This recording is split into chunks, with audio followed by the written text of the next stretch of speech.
নমস্কার বন্ধুরা, আরাধনার যাত্রায় আপনাদেরকে স্বাগত জানাই। আমরা ৮ নম্বর এপিসোডে অর্থাৎ অনুশীলনে এসে পড়েছি। আমরা রোমিও ১২ অধ্যায়ের ৩ পদ আলোচনা করেছি আগের অধিবেশনে। আমরা আজকে ৪ এবং ৫ পদ থেকে দেখব। বাক্য পড়বার আগে একটা গল্প বলি। একটা গ্রামে দুই বন্ধু ছিল, পাশাপাশি থাকতো এবং দুই বন্ধুর মধ্যে একজন প্রায় ৬.৫ ফুট হাইট ছিল, অর্থাৎ লম্বা, আর আরেকজন মাত্র ৪ ফুট ২ ইঞ্চি হাইট ছিল, খাটো, বেটে যাকে বলি। এবং তারা লম্বা হোক বা বেটে হোক, উভয় একে অপরকে ভালোবাসতো এবং খুব ভালো বন্ধুত্ব ছিল, কারণ ছোটবেলা থেকে তারা একসঙ্গে বড় হয়েছে। কিন্তু গুরুত্বপূর্ণ বিষয় হলো তারা উভয় আম খেতে খুব পছন্দ করত। আম, পাকা আম, গরমের সময় হিমসাগর হোক বা ল্যাংড়া হোক, তাদের গ্রামে প্রচুর আম গাছ হতো এবং তারা কি করত, গিয়ে আম পেড়ে পেড়ে খেত।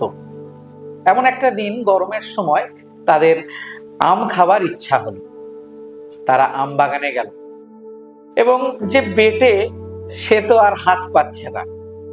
সে তার বন্ধুকে বলল যে, ভাই তুই আমটা পাড়। এবং যে লম্বা, সে আমটা পাড়তে গিয়ে তার আমটা হাত থেকে পড়ে গাছের ভেতরে তলায় একটা ফাঁকা জায়গা ছিল, ওর মধ্যে ঢুকে গেল। এবং সে তো ৬.৫ ফুট লম্বা, সে ঝুঁকে ওটাকে নিতে পারছে না। সেই লম্বা বন্ধু সেই বেটে বন্ধুকে বললে যে, ভাই তোর তো হাইট ছোট, তুই জানা একটু ভেতরে গিয়ে ওই হাতটা ঢুকিয়ে আমটা নিয়ে আয়, দেখতে দারুণ লাগছে, দুই ভাই মিলে খাবো। এবং শেষে সে কি করলো, হাত বাড়িয়ে, সে ছোট ছিল বলে, অর্থাৎ খাটো বেটে ছিল বলে, খুব তাড়াতাড়ি সে ওই আমটাকে নিয়ে এসে দুজনেই আমটা চুষে চুষে খেলো। এখান থেকে একটা খুব গুরুত্বপূর্ণ শিক্ষা পাওয়া যায়। লম্বা হোক বা বেটে হোক, আমাদের উভয়কেই প্রয়োজন আছে একে অপরের। এবং আজকে রোমিও ১২ অধ্যায়ের ৪ এবং ৫ পদে এইটাই আমরা দেখব। আসুন আমরা পড়ি। রোমিও ১২ অধ্যায়ের ৪ পদ বলছে, কেননা যেমন আমাদের এক দেহে অনেক অঙ্গ, কিন্তু সকল অঙ্গের একরূপ কার্য নয়, তেমনি এই অনেকে যে আমরা খ্রিস্টে এক দেহ এবং প্রত্যেকে পরস্পর অঙ্গ প্রত্যঙ্গ। আজকে আরাধনার যাত্রায় আরাধনার বিষয় হলো একতা। হ্যাঁ, আরাধনার মধ্যে যদি একতা না থাকে, সেই আরাধনা কখনো মজবুত হতে পারে না। যদি আরাধনা দলে ঐক্যতা না থাকে, সেই আরাধনার দল কখনোই মজবুত হতে পারে না। এবং আজকে এই বিষয় নিয়েই আমরা চর্চা করব। এখানে খুব সুন্দর একটা বিষয়কে দেখানো হয়েছে, সেটা হচ্ছে আমাদের শরীরের বিভিন্ন অঙ্গ প্রত্যঙ্গ। আমাদের চোখ দেখতে পারে, নাক দেখতে পারে না। আমাদের নাক নিঃশ্বাস নিতে পারে, আবার ছাড়তে পারে, কিন্তু সেটা আবার চোখ করতে পারে না। আমাদের হাত খুব সুন্দরভাবে হাতের কাজ করতে পারে, খেতে পারে, কাজ করতে পারে, কিন্তু আবার পা খেতে পারে না। পা হাঁটতে পারে, হাত আবার হাঁটতে পারে না।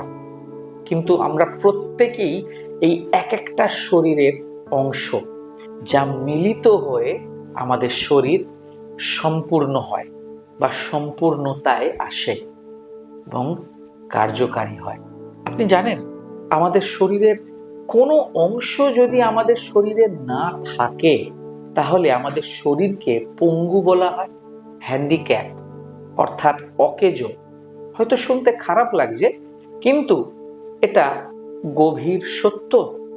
আমি আপনাদেরকে এটাই বলতে চাইছি যে আরাধনা মানে আমাদের হৃদয়ের একতা, আমাদের চিন্তাধারার একতা, আমাদের কার্য করবার ক্ষেত্রেও একতার প্রয়োজন আছে। এবং এটাই ঈশ্বরের মণ্ডলী। এখানে প্রত্যেকের একইভাবে প্রয়োজনীয়তা আছে। কেউ বেশি বড়, কেউ বেশি ছোট, এটা নয়। প্রত্যেকের সমান দায়িত্ব আছে। নিশ্চিতভাবে কোনো দলে নেতার প্রয়োজন আছে, লিডারের প্রয়োজন আছে, কিন্তু সেই লিডার বস নয়। লিডার তাকে নিযুক্ত করা হয়েছে যেন সে সাহায্য করে অন্যদেরকে বৃদ্ধি পেতে, এবং এটাই একতার কার্য করে। ঈশ্বরের বাক্য এই একই বিষয়ে বোঝাতে চেয়েছে, যেটা বলছে যে আমাদের শরীরে বিভিন্ন অঙ্গ প্রত্যঙ্গ আছে এবং তাদের ইন্ডিভিজুয়াল কাজ আছে, কিন্তু তারা একসঙ্গে কার্য করে। ঠিক সেম ঈশ্বর মণ্ডলীকেও বোঝাচ্ছেন। মণ্ডলীতে বিভিন্ন ধরনের লোক আছে। কেউ চা করতে পারে, কেউ অসাধারণ রান্না করে, কেউ আবার দুর্দান্ত পেইন্টিং করে, কেউ ভালো মিউজিকে দক্ষতা রাখে, কেউ ভালো গান করে। ঈশ্বরের মণ্ডলীতে প্রত্যেকেরই প্রয়োজন আছে। কেউ ভালো প্রচার করতে পারে, কেউ ভালো বলতে পারে, কেউ ভালো আবৃত্তি করতে পারে। প্রত্যেকের ভিন্ন ভিন্ন গুণ আছে, কিন্তু তারা যখন একসঙ্গে মিলে কাজ করে সেটা আশীর্বাদের কারণ হয়ে দাঁড়ায়। আমরা ঈশ্বরের বাক্য থেকে দেখি 1 করিন্থীয় 12 অধ্যায়ের 12 পদ। সেখানে এই রূপে বলছে, কেননা যেমন দেহ এক আর তাহার অঙ্গ প্রত্যঙ্গ অনেক, এবং দেহের সমুদয় অঙ্গ অনেক হইলেও এক দেহ হয়, খ্রিস্ট সেই রূপ। একই বিষয়কে সাধু পৌল ভেঙে ভেঙে ভেঙে ভেঙে দেখাচ্ছেন। তিনি বোঝাতে চাইছেন, বারবার মণ্ডলীকে বোঝাতে চাইছেন যে শরীরের অঙ্গ প্রত্যঙ্গ বিভিন্ন হতে পারে। কেউ ছোট বা খাটো বেটে, কেউ লম্বা, কেউ মাঝারি হাইটের, কেউ খুব ভালো করতে পারে, কেউ হয়তো অল্প ভালো করতে পারে। এখানে খারাপ ভালোর বিষয় নয়। এখানে বলতে চাইছে যে প্রত্যেকে গুরুত্বপূর্ণ ঈশ্বরের মণ্ডলীতে।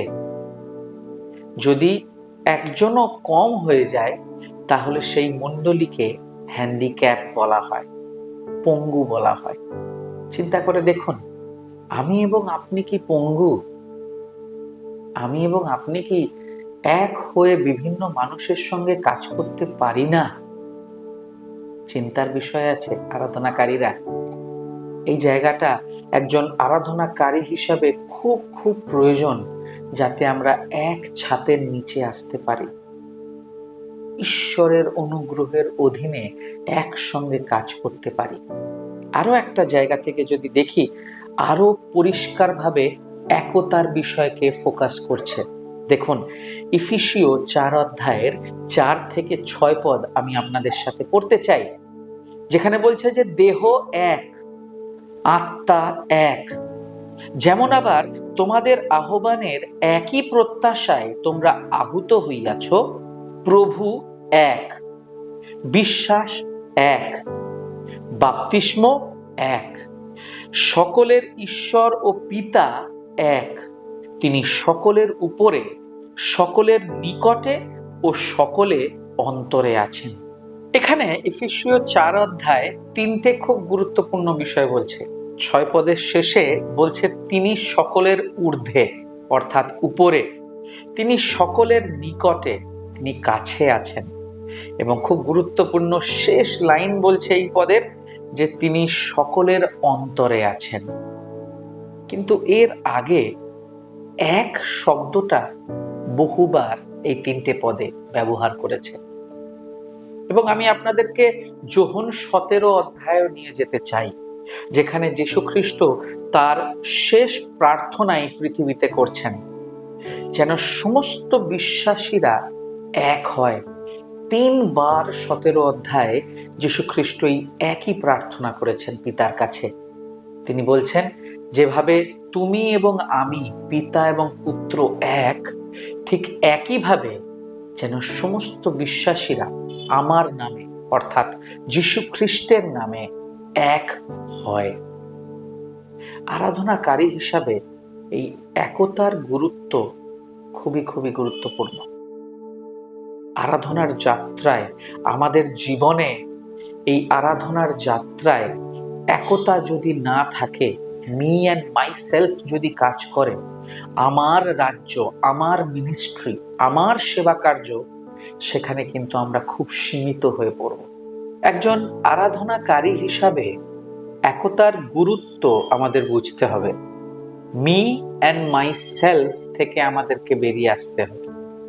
আমি বিশ্বাস করি এই অনুশীলনে আমরা একতার গুরুত্ব বুঝতে পেরেছি, কারণ ঈশ্বর একতাকে খুব পরিষ্কারভাবে দেখিয়েছেন শুরু থেকে, আদি থেকে, সৃষ্টি থেকে। আসো আমরা সৃষ্টি করি, আমরা আমাদের প্রতিমূর্তিতে সৃষ্টি করি। অনেক ক্ষমতা আছে, অনেক শক্তি আছে। এই একতার শক্তিকে আমরা ব্যবহার করি আমাদের জীবনে, আমাদের মণ্ডলীতে। ঈশ্বর আপনাদের প্রত্যেককে আশীর্বাদ করুক। আমেন।